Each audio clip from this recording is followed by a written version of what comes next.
Bhojpuri industry में पवन खेसारी के साथ देखनी, अखिया से अपना घूमत देखनी, पवन खेसारी के साथ देखनी।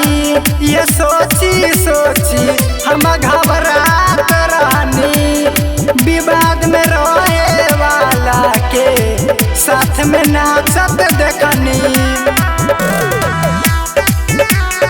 पवन खेसारी के साथ देखनी, विवाद में रहे वाला के साथ में नाचत देखनी।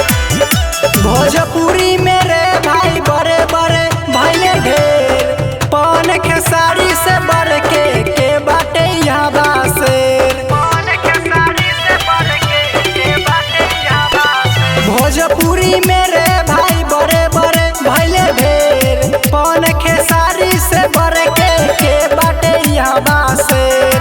देख सोशल मीडिया पर सब छैले हाथे मोबाइल लेके वीडियो बनावा चलले, विरोधी के चूरे चूरे घमंड देखनी, पवन खेसारी के साथ देखनी, विवाद में रहे वाला के साथ नाचत देखनी। भोजपुरी में हाला सुननी, विवाद में रहे वाला के साथ नाचत देखनी, भोजपुरी में हाला सुननी। पवन खेसारी के साथ देखनी, विवाद में रहे वाला के साथ में नाचत देखनी। राहुल रोही कहे विवाद बढ़ल बा, गोलू बबुआ दोस्ती ऐसन मिसाल देहब।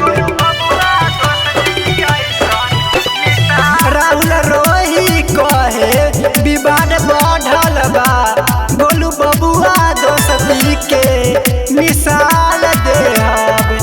देखी दुनिया जहान, देखी देखी काहे इतना हरान बरस, पवन खेसारी के साथ देखनी। ये सोची सोची हम घबरा